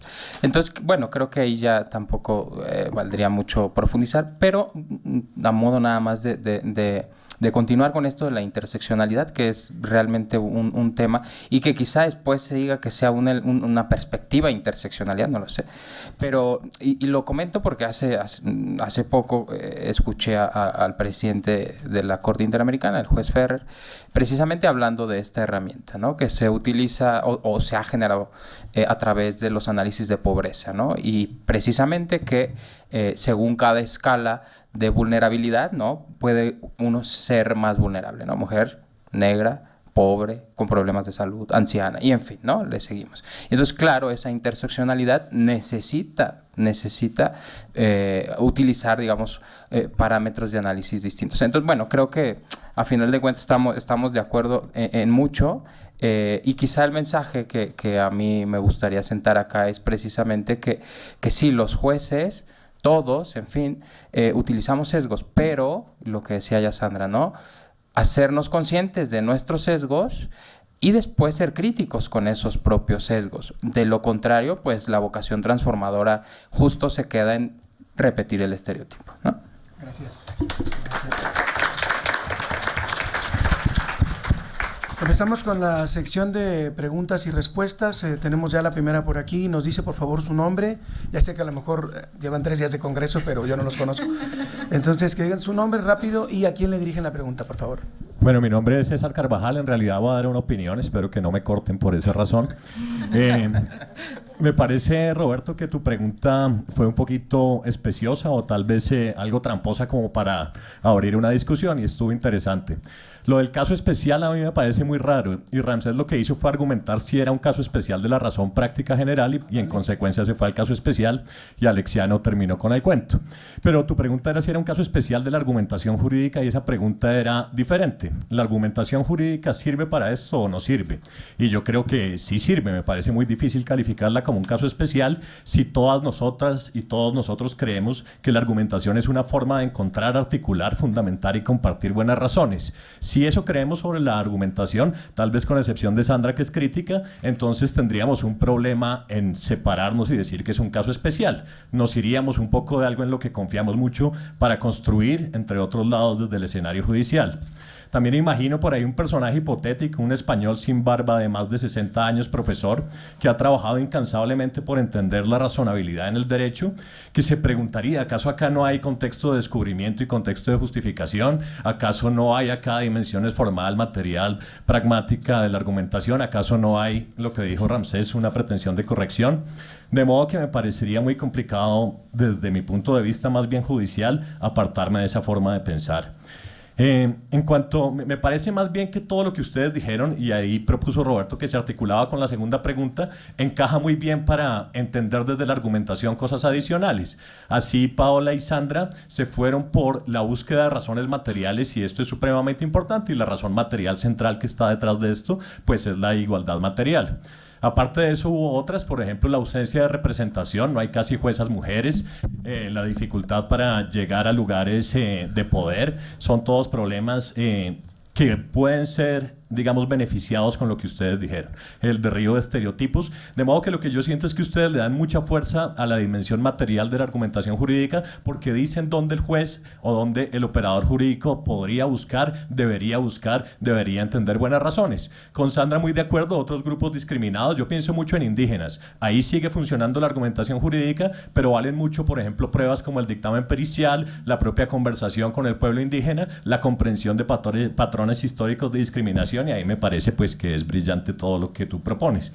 Y sobre Ramsés, a mí pues tengo un comentario así, yo he hablado como con él antes de estos casos que él nos ha contado, y entonces a mí me parece que lo que propone Ramsés es escandaloso en dos sentidos. El primer sentido es proponer la abducción, que es como el método de inferencia menos respetado, el que parece así como de novela policíaca, y el segundo es defender los sesgos cuando precisamente la pelea es contra los sesgos. Entonces lo que hace Ramsés me parece escandaloso, pero muy valioso. Lo que hace es proponer, sin mitificar el razonamiento probatorio del juez, aceptemos que la abducción hace parte y que incluso la certeza que se pide en derecho penal es una certeza razonable que suele satisfacerse a partir de indicios y de un razonamiento probabilístico. Entonces es sin duda una reivindicación de la abducción que sirve para casos con pocas pruebas materiales, digamos, entre comillas, pruebas directas. Y es escandaloso con los estereotipos, pero me parece simplemente que se olvida que el estereotipo que se rechaza es el discriminatorio. Si uno comprende con Ramsés que hay estereotipos valiosos, como por ejemplo que México es una sociedad machista, este es un estereotipo muy difícil de negar. Por ejemplo, no sé, que es más probable que una mujer tenga que caminar 20 cuadras a que un hombre tenga que hacerlo para encontrar, pues digamos, seguridad. Creo que ahí uno entiende perfectamente su propuesta y no es una propuesta que atente contra seguridad jurídica y certeza. Por último, solo una cosita más, ya sé que me alargué mucho. Propones mirar los hechos antes que las reglas. Eso me parece muy raro, por una razón simple, es que todos los casos nos llegan por hechos y yo creo que la mirada de ida y vuelta es imprescindible, no en este, sino en todos los casos. Pero si uno combina esto con las guías de aplicación que propuso Paola en un comienzo, entonces uno sí tendría, vea juez, cuando llegue una mujer, cuando usted sepa que hay una familia, cuando conozca el contexto social, entonces no se le olvide que usted va por igualdad material, y ahí sí me parece que va pues muy bien con la propuesta. Gracias. Muchas gracias. ¿Alguien más? Por orden de aparición estaba aquí la compañera, ahí y de atrás, el compañero de azul. Gracias, adelante. Hola, buenas tardes. Mire, mi nombre es Janet Hernández. De las ponencias, antes de felicitarlas, también advertí mucho que había recomendaciones para los jueces para ver de qué manera iban a atender los asuntos en materia de género. Pero me gustaría que por favor abundaran más en recomendaciones para los abogados litigantes que van a proponer estos asuntos y para las propias mujeres que en caso de que sufran violencia económica, violencia física, no saben cómo actuar, ante quién acudir y de qué manera no se les va a decir, bueno, es que está presentando un asunto porque de alguna manera se va a arrepentir. Por ejemplo, cuando van y denuncian a su marido por violencia física, dicen, no, pues es que no le vamos a hacer caso a la señora porque al ratito lo va a perdonar. Entonces, ¿qué recomendaciones les darían, por favor, también a ellas? Gracias. Vamos a reunir las preguntas para ahorrar tiempo y van tomando ustedes nota y quien la quiera responder me lo dice. Por favor, compañera. Buenas tardes, gracias de antemano. Su servidora soy Raquel, soy litigante y efectivamente, como bien lo explicó el doctor, lo vemos desde otra perspectiva, tanto ética como jurídica. En el lado del litigante nos preocupa algo cuando sucede querer ver esta regla como especial, y comulgo con el criterio de la doctora Sandra, y voy a agarrarme un poquito de lo que explicó el doctor, justamente en la discriminación. Efectivamente, un estereotipo a criterio de su servidora, salvo lo que tengan mejor opinar, un estereotipo se vuelve malo cuando tiene un perjuicio, y cuando tiene un perjuicio entonces nos da una discriminación. Entonces, tomar la perspectiva de género bajo una regla especial debería ser con cuidado de que no sea discriminatorio, porque lamentablemente puede suceder también a contrario sentido, en el que el discriminado sea el varón, que lamentablemente también pues sí se han presentado esos casos, y decir que fuera exclusivo o especial nos estaría excluyendo y a la vez discriminando, y bueno, me gustaría saber sus opiniones. Gracias. Compañero de azul, y después cerramos esta primera ronda y vamos con los tres de este sector, por favor. Gracias. No, ¿es el compañero de atrás? Sí. Voy a aplicar una regla, pues, primero en tiempo, primero en derecho. Sí, muy buenas tardes. Mi nombre es David, alumno de esta máxima casa de estudios, FES Aragón. Retomando un poco lo de los 4 ponentes, estamos en este congreso efectivamente analizando un poco, al menos en mi perspectiva, las diferencias y los conceptos, ¿no?, muy personales en cuanto a diferenciar género, estereotipo, equidad, igualdad. En ese sentido, yo me pregunto, entonces, los de afuera tienen un gran problema, y ese problema se nos remite a nosotros, los que en algún momento vamos a defender, vamos a litigar los problemas que se ocasiona allá afuera, ¿no? ¿Por qué? Porque efectivamente todo el mundo pelea algún tipo de equidad, alguien por ahí pelea el que se le ponga un nombre específico a lo que está sucediendo, cuando en realidad nos metemos más en problemas y posiblemente beneficio perjudique a alguien. Retomando lo de la licenciada Sandra, yo comulgo un poco más con ella. Tengo profesores, y cuando digo profesores, hombres y mujeres, en donde efectivamente dicen, bueno, ¿para qué nos metemos más en problemas en quererle dar gusto a un sector cuando más lo comprometemos? Una profesora nos decía, y se me quedó muy bien grabado, nos dijo, bueno, si cuando se le priva de la libertad o de la vida a una mujer se le llama feminicidio, ¿qué significa entonces cuando se encuentra un hombre desnudo y violado? ¿Va a ser entonces lo contrario? Bueno, pues entonces ahí nos vamos a tener que meter en otra perspectiva. Retomando lo que decía también el licenciado Ramsés, pues efectivamente como que no podemos estar sesgando todo, porque si no entonces pasa lo que él mismo comentaba. Voy a reclasificar, ya me llega a mí un caso como juez, como yo no puedo entonces tener todas las pruebas concisas, entonces me reclasifican, y entonces lo que yo buscaba en un principio ya no se me va a poder dar, y entonces en paralelo a lo que usted comentaba, ya no sería ahí a lo mejor buscar un fin argumentativo, sino un fin del hecho. ¿Qué quiero yo o cuál es mi fin al decir feminicidio? ¿Quiero implementar una mayor pena? Pues simplemente lo hago desde el principio, cuando digo es una privación de la vida, y me quito de problemas de andarle buscando algún concepto que yo mismo al momento no lo voy a poder comprobar. Muchas gracias. Gracias. Vamos a pedirles a los compañeros del panel que contesten las preguntas para pasar a la segunda ronda. Quien quiera tomar la palabra, Sandra. Bueno. Es la que veo más con la mano levantada. A ver, empiezo por esto último del feminicidio y un poco si hay discriminación contra los hombres. Yo creo que hay que entender algo que a lo mejor mencionó Paola, pero reiterarlo simplemente. Estamos hablando de desigualdades históricas. Es decir, lo que se está sancionando con esto es que hay una desigualdad histórica que el derecho tiene que corregir. Lo dice Carol Smart, me parece que de manera muy smart, muy clara. El derecho tiene que hacerse cargo de la forma en la que ha replicado estereotipos, en la que ha replicado desigualdades, es decir, en la que ha replicado roles de género excluyentes y asimétricos de poder. El derecho tiene que hacerse cargo de eso. Y entonces, cuando estamos hablando de perspectiva de género o estamos hablando de cuestiones más particulares ya como el feminicidio, en realidad de lo que estamos hablando es eso, de que el derecho se tiene que hacer cargo de esa desigualdad que el derecho mismo ha producido. Por eso también Carol Smart dice, así como el derecho refleja ese orden de género, el derecho tiene el potencial de crear un nuevo orden de género.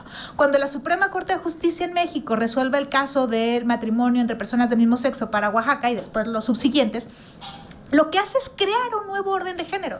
Es decir, ese orden de género que estaba ahí puesto, diciéndonos que el matrimonio solo podía ser entre hombre y mujer, en realidad no hace más que replicar una forma de ver el mundo que es excluyente. Entonces yo, Suprema Corte, me tengo que hacer cargo de eso y reconvertirlo y decir, esa norma que dice que solamente el matrimonio es entre hombre y mujer es inconstitucional. Y creo un nuevo orden de género, un nuevo orden de género y un nuevo orden jurídico a regañadientes de los locales, ¿no? de los congresos locales.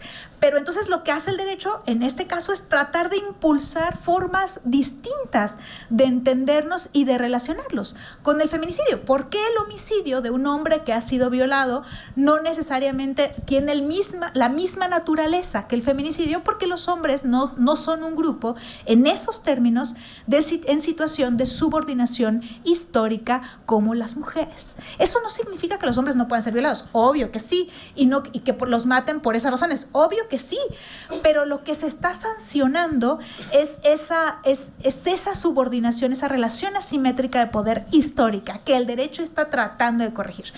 Podemos discutir, y en eso ya puedo yo estar de acuerdo, si la forma en la que se tipifica el feminicidio es la más adecuada y si esto nos permite ofrecer las pruebas más idóneas o si eso mete en un berenjenal a los pobres jueces y juezas. Eso ya lo podemos discutir, digamos, por separado, pero no la razonabilidad de la existencia del feminicidio y de las reglas que acompañan todo esto. Y por eso es que no hay, cuando se aplica todo esto, no hay una discriminación inversa. Por eso es que no hay una discriminación inversa, ¿no? Porque lo que se está haciendo es asegurar el derecho de igualdad de aquellos que nunca lo han tenido. Entonces es como tratar de llevarlos a una igual valoración jurídica de las diferencias, digamos, en términos ferrayolianos más simples. Y recomendaciones para los litigantes. Yo creo que no son muy distintas a las de los jueces en principio, porque igual es lo mismo. ¿Qué tipo de pruebas tengo que...? Yo pienso mucho en materia penal también, una disculpa porque trabajo también mucho en materia penal, pero ¿qué tipo de pruebas tengo que ofrecer en un sistema acusatorio, ¿no? O sea, tengo que ofrecer pruebas que se relacionen con el comportamiento sexual de la víctima. Pues tal vez no, pero sí tengo que ofrecer, sí tengo que ofrecer algunos tipos de pruebas que me den más contexto, los elementos más materiales, que me den contexto, que me permitan entender pruebas, que me permitan llevar al indicio. Entonces, si no logro establecer esto de un lado y de otro, entonces pierdo, ¿no?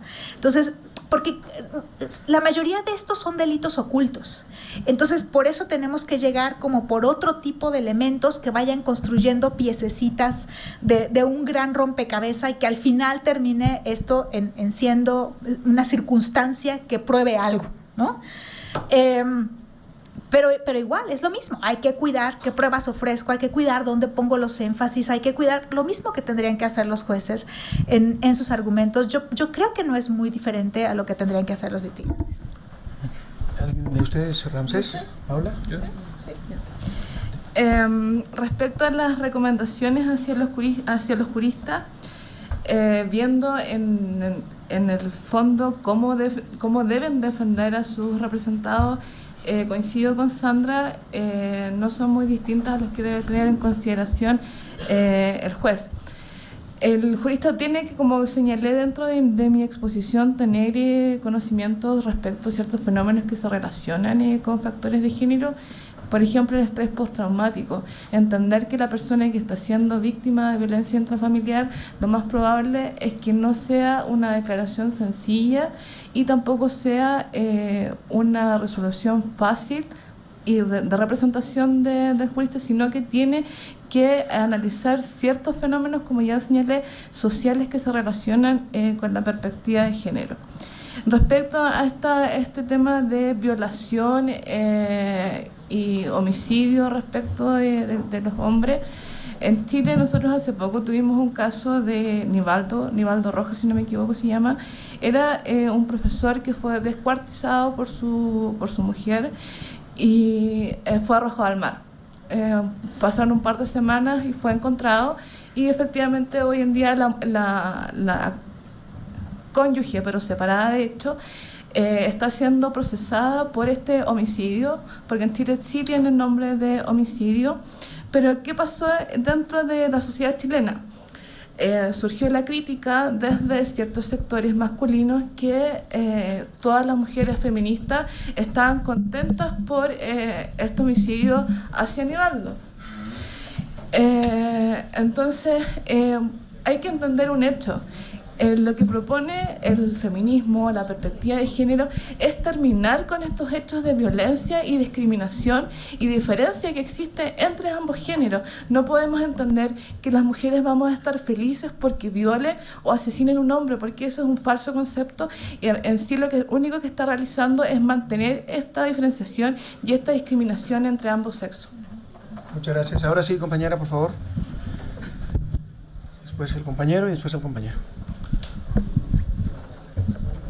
Buenas tardes, mi nombre es Idalia, felicito a todos por su ponencia, son muy interesantes.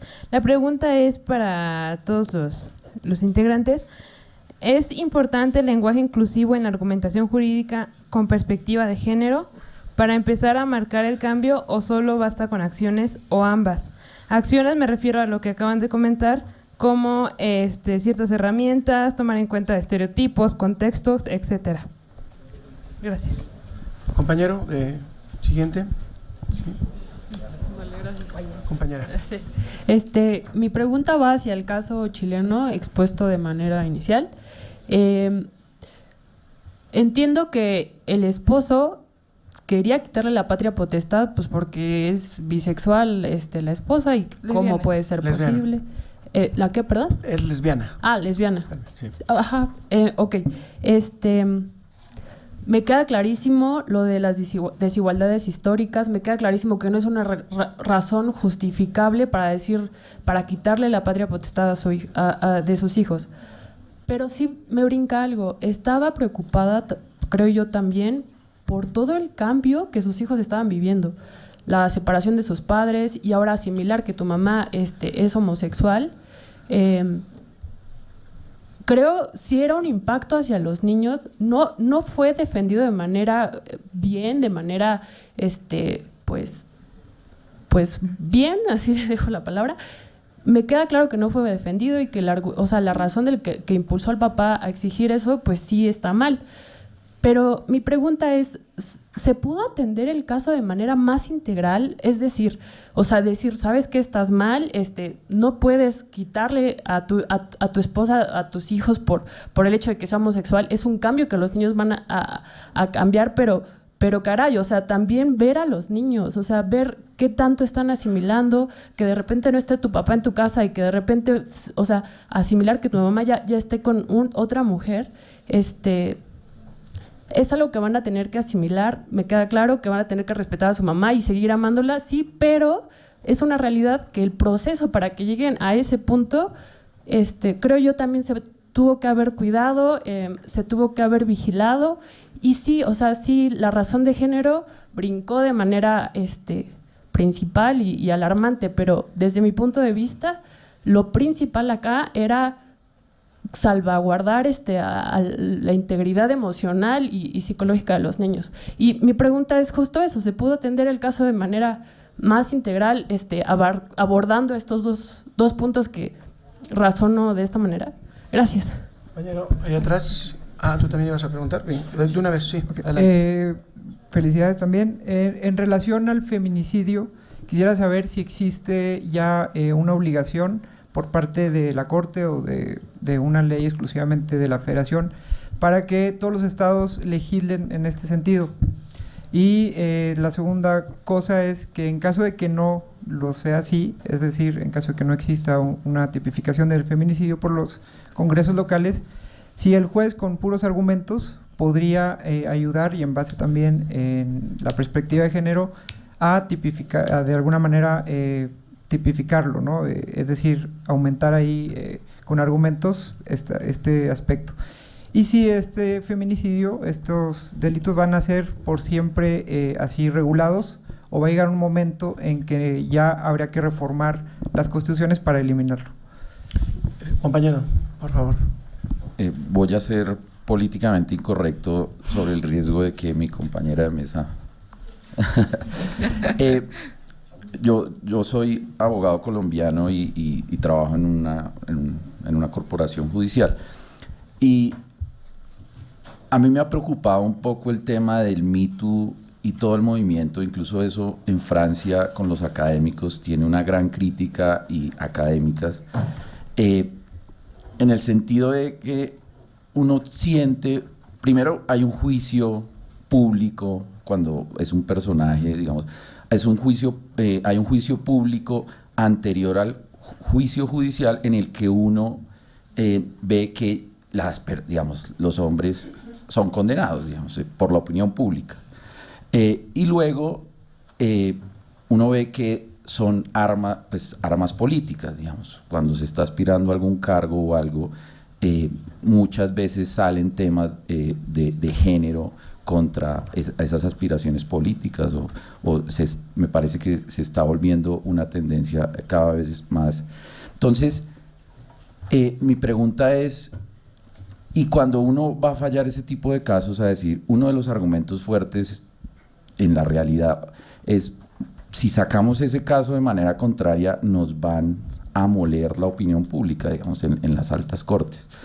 Entonces, yo quisiera preguntarles, esa presión mediática, ¿qué tanto creen ustedes que influye sobre condenas desfavorables para los acusados, digamos? Sé que hay estudios que en la realidad pues hay mucha impunidad en temas de género, pero en los temas que acceden a la opinión pública, yo creo que pasa al contrario, digamos, que los jueces no son o no somos capaces de irnos contra la opinión pública y ya la persona está condenada desde el inicio. Vamos a hacer la última pregunta. Compañera, por favor.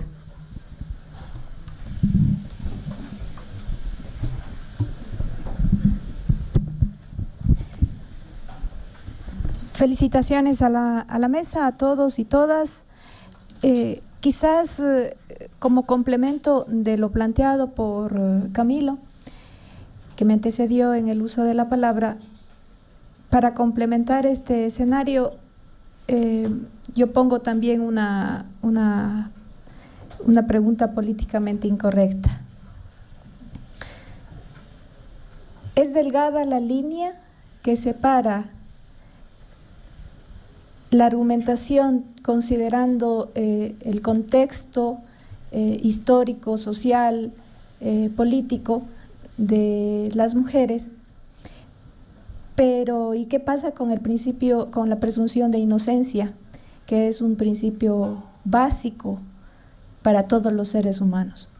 Entonces, allí también empata, diría yo, con lo que Camilo comentó y dijo, también ahí hay un peso para quien toma la decisión final, decisión judicial. En ese sentido. Gracias. ¿Quién quiere empezar con las respuestas? Bueno, yo, tres de las que... ¿Del lenguaje inclusivo? Sí, bueno, yo creo que sí es necesario. Ahora, claro, hay dificultades incluso lingüísticas, ¿no? Ayer por aquí, para no robar crédito, Magali Miranda nos comentaba que justo la Real Academia se va a reunir en noviembre para el tema del uso de la E, ¿no? Entonces, sí, yo, claro, lenguaje inclusivo. Pero les cuento una anécdota así rapidísimo. No solo es esa dificultad, sino dificultades institucionales. En el tribunal donde laboro hemos utilizado de forma alterna, ¿no? Femenino, masculino, sin importar, digamos, niño a veces, en la misma sentencia, y se ha podido. A través de eso, algunos casos generaron una tesis aislada, llega a la corte y seguía esa misma mecánica. A veces hablaba niños y a veces hablaba niñas. En la corte, en el área de sistematización, nos devolvieron con corrección, pone todo en masculino, niño. Entonces, bueno, tenemos ese tipo de dificultades que también hay que trabajar con eso. De feminicidio, los estados, según el dato que yo tengo, 2017, la mitad de estados están pendientes de legislar sobre esa materia. Está en federal y hay algunos estados que sí lo tienen. Y difícilmente pienso yo que un juez que no cuente, digamos, con el tipo penal podría construir algo. Sí, eso creo que escaparía, ¿no? Es decir, si está el homicidio solo previsto, no lo sé, me queda... Viola el principio de legalidad, nada más, el 14 constitucional. Por supuesto, o sea, creo que no habría forma de justificar. Y bueno... En México, claro. y de la presión mediática. Yo, bueno, nada más por aclarar, quizá lo dije muy rápido, pero, o sea, creo que la presunción de inocencia se tiene que respetar. Pero sí, el acento también está en que existan pruebas suficientes, es decir, no ignorar el principio de presunción, simplemente que tampoco es que haya una oposición porque existen las pruebas de indicio, ¿no? Yo me quedaría hasta ahí. Paola, Sandra, Sí. Paola. No sé, Sandra, ¿no? Si quieres de caso chileno, sí. Ya. Respecto al tema del lenguaje inclusivo, voy a ser muy breve.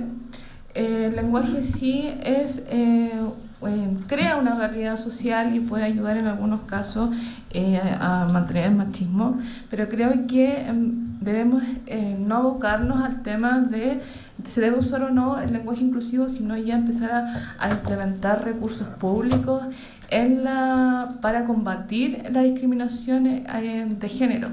Porque actualmente, por lo menos en Chile, se está utilizando varios recursos públicos para implementar en los distintos organismos el estudio de la perspectiva de género para que los funcionarios, y tanto funcionarios públicos como funcionarios judiciales, entiendan de qué se trata esta discriminación de género.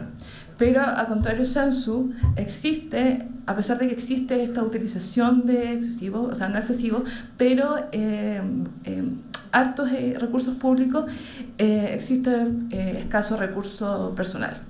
Porque el Estado está invirtiendo, pero la gente sigue sin entender de qué se trata esto de perspectiva de género. Ahora, respecto al caso de Karen Atala, debemos partir de que por sí la separación de los padres va a generar un daño en los hijos, ya sea si es que vienen desde una familia heterosexual o desde una familia homosexual.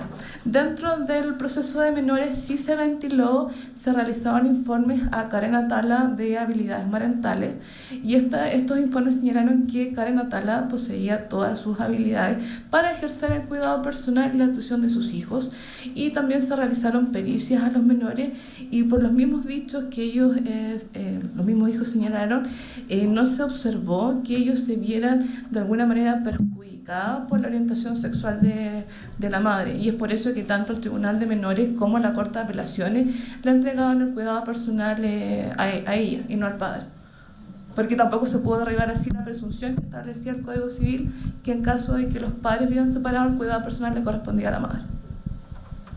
Sandra. Sí, yo voy con las preguntas, ¿cómo era? Políticamente incorrectas. No, en realidad yo estoy totalmente de acuerdo con ustedes. A ver, el punto no es guiarse por lo que dicen los medios. Estos casos, decía Cecilia Medina, que chilena, por cierto, que fue el espíritu detrás de Campo Algodonero, mi profesora en estos temas, que cuando uno resolvía casos con perspectiva de género, uno tenía que ser lo más técnico posible. Que si hay un espacio donde uno tiene que ser técnico, es resolviendo estos casos.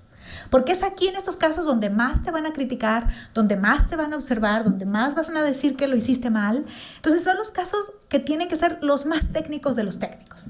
¿Qué es lo que está pasando? Que efectivamente las autoridades judiciales sienten una presión mediática, pero esto trae consecuencias terribles, no solamente para los imputados, también para las víctimas y para el movimiento feminista. Porque entonces desacredita en mucho el movimiento y no deja ver, no deja visibilizar las problemáticas de manera adecuada. ¿Qué es lo que está pasando, por ejemplo, en la Ciudad de México, con varias sentencias que tuve la oportunidad de revisar? Hay muchos casos donde, pero ni de lejos son feminicidio, pero le ponen feminicidio solamente porque es una mujer la que murió, ¿no? O hay una niña que asesinaron junto a su madre y entonces es feminicidio porque es niña. pero no tiene ningún otro elemento probatorio, ningún otro hecho que te pueda decir, ay, que hay una razón de género. Eso hace mucho daño, por supuesto, en primer lugar al imputado.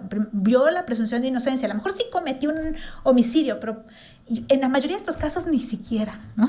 Yo podría decir que ni siquiera está probado el delito, pues. Y están por feminicidio porque lo que interesa es subir los números que digan que el tribunal tiene un montón de sentencias de feminicidio. Bueno, ese es un mal indicador, un pésimo indicador, que le hace daño a todos. Y el segundo grupo de casos que están en la misma son los casos de trata de personas. Las personas condenadas por trata de personas suelen ser las meseras que trabajan en los bares, por lo menos en la Ciudad de México, que no tienen ningún control sobre el hecho delictivo, sobre el acto punible, no tienen control del hecho, y a ellas son las que están siendo condenadas por trata, porque de la misma manera lo que importa es decir que la Ciudad de México tiene un montón de sentencias de trata de personas. Esto no ayuda en lo absoluto, ni al movimiento feminista, ni a las mujeres, ni a las víctimas, y mucho menos al imputado. Por eso tienen que ser casos absolutamente técnicos y asumir el sesgo que tenemos todos, y a lo mejor el sesgo viene por los medios de comunicación. Entonces, no, yo sin tapujos diría, hay que decir que esas son malas sentencias. Hay que decir, si un juez decidió de una manera determinada por presión mediática, hay que decirlo. Hay que hacerlo evidente, porque eso no ayuda a nadie, ¿no? Tal vez solo al juez que siente que su conciencia queda más tranquila, ¿no? Pero no ayuda a nadie. Entonces, no, por supuesto que no me parecen preguntas políticamente incorrectas, me parecen preguntas absolutamente necesarias en estos contextos. No aceptemos, o yo por lo menos como feminista y como abogada, no puedo aceptar ese tipo de sentencias, jamás. Como no puedo aceptar que se violen los derechos de uno para proteger los derechos de otro, ¿no? En lo que ya nos comentaba Paola. Y bueno, me quedaría hasta aquí nada más para allá. Bueno, yo quiero cerrar con dos pequeños comentarios, si me permiten, para cerrar la mesa, sin antes agradecer a todo el mundo su participación. Primero, no puedo dejar de mencionar tu pregunta, lo del lenguaje inclusivo en argumentación, ojo, o sea, es contextos, ¿no? Porque yo estoy como Ramsés, creo que es muy difícil argumentar en contra de la necesidad de ir derribando los prejuicios de género, y empieza con el lenguaje. Retomo lo que dijo, absolutamente de acuerdo con Paola. Claro, bordados o resultados, porque a lo mejor hablamos muy todos y todas, pero somos unos discriminadores terribles, ¿no? En la realidad. Yo prefiero enseñarle a mi hijo comportamientos igualitarios que lenguaje igualitario. Hay que enseñar las cosas, y una cosa no está peleada con la otra, creo que no estamos de acuerdo. Ahora, en argumentación jurídica, hay un libro de Manuel Atienza, poco conocido, que es un libro que escribió para argumentación en materia de legislación. Es el único libro en español que hay sobre esto, una argumentación en materia legislativa. Y uno de los niveles de racionalidad que él imprime o pone como test para vigilar la correcta comunicación de una regla del derecho, de una norma jurídica, bueno, de un enunciado normativo para ser precisos, es la racionalidad lingüística. Creo que tu pregunta, yo no tengo la solución, pero es un problema de la argumentación. De ustedes que se dedican a la argumentación jurídica, yo también, tenemos un problema aquí a los que estamos dedicados a esta materia. Porque si empezamos a tomarnos en serio estos desiderátums, estas prospectivas o estas directrices de género que nos enseñan muy bien el feminismo, y lo metemos a la buena argumentación, a los niveles de racionalidad, como dice Manuel Atienza, me va a costar mucho trabajo a mí articular un buen argumento vigilando el todos y todas. Me explico, el lenguaje incluyente. Si el lenguaje incluyente va a restar racionalidad lingüística, a lo mejor sube en racionalidad ética. También lo controla Atienza. Pero, ¿qué hago si mi regla con la que estoy trabajando, con la que voy a aplicar un caso concreto, tiene un alto nivel de racionalidad ética, pero un bajo nivel de racionalidad lingüística, y no se entiende, no se comunica? Decía Habermas, el derecho que no se comunica bien no es derecho. Y yo tengo problemas ahí, tengo graves problemas para ver si en una buena argumentación, en casos difíciles o trágicos, ya es de suyo argumentar en el lenguaje castellano cargado de prejuicios machistas, es difícil. Ahora, aumentarle una presión para además vigilar el tema del lenguaje incluyente me parece complicado. O sea, ¿cómo vamos a argumentar? Lo mismo que pasa en la literatura o en el arte. si algunos artistas o algunos literatos están escribiendo novelas y que describen cosas terribles, se les pide que tengan el lenguaje inclusivo, a lo mejor el arte disminuye. Entonces ese es un problema. Segundo, la solución del dilema, no puedo estar más de acuerdo contigo, recuérdame tu nombre, por favor. César. Que con César, claro, porque sí, la pregunta era tramposa, la pregunta era por ahí, los temas, ¿no? Yo inclusive lo advertí, dije, me robé la idea de Alexi, no es la idea de Alexi, me robé el nombre, pues, el nombre. Y sí, efectivamente, yo creo que uno tiene muy buenas razones para pensar que no hay diferencias esenciales, como cuando le preguntaron a Atienza sobre si había diferencia entre la argumentación constitucional y la no constitucional. Y Atienza decía, no, esencialmente no, es la misma argumentación. Y termino simplemente con la cita de dos grandes, para cerrar la mesa. A ver, con lo que dijo Sandra y sus preguntas de hoy, y Paola y Ramsés y todo. Uno es Bullying, Eugenio Bullying. Eugenio Bullying, que es un positivista, es un formalista del derecho, un gran matemático además, de formación. Alguna vez le preguntaron aquí en México por qué él seguía abrazando la horma del positivismo. Yo soy alumno de Atienza y no me considero positivista tampoco, pero me pareció muy interesante la respuesta de don Eugenio Bullying. Y dijo, para llegar a los derechos humanos, para encontrar los valores del derecho, la justicia, que no es que los positivistas estén peleados con ellos, es una falacia, la vía más segura, el camino más correcto, el camino más adecuado y más firme es la técnica, es la horma del positivismo, respetar las formas del derecho, porque el derecho es el único mecanismo que sin deformaciones nos puede llevar a alcanzar los fines que persigue. Entonces ahí me quedo con esa frase, sin que yo creo que tiene gran peso la frase, es decir, y se combina con lo que decía Atienza, no podemos dejar de aplicar el derecho vigente. Podemos hacer más cosas, ver las razones subyacentes, ver los criterios de corrección, etcétera, pero no podemos dejar de tratar el derecho como derecho, porque efectivamente, como dice Sandra, nos va el prestigio y nos va en ello la causa que defendemos va en ello, ¿no? Alguna vez Liborio Hierro dijo que si los derechos humanos se siguen tratando mal, pueden morir de su propio éxito. Cuidado con eso. Y tercero, la última cita. Una vez Ernesto Garzón Valdés, nada más y nada menos, dijo lo siguiente: preocuparse por la técnica de la argumentación como Atienza, como Alexi, que además son medio sus alumnos, preocuparse por evitar falacias, preocuparse por depurar la técnica, eso está muy bien, dice, nadie lo negaría, pero lo más importante de la argumentación jurídica es la persona que está detrás de la herramienta, la persona que argumenta. Y si le hacemos caso a Ernesto Garzón Valdés, una parte fundamental del manejo adecuado de las herramientas argumentativas es qué teoría del derecho, qué teoría de la democracia, qué teoría de la igualdad tenemos.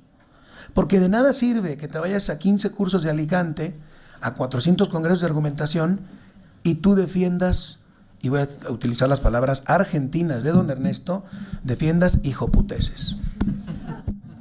Porque puede ser el mejor, el más hábil argumentador para defender causas fascistas, causas antidemocráticas, causas discriminatorias, causas que provocan dolor en la gente, y puede ser un enorme argumentador.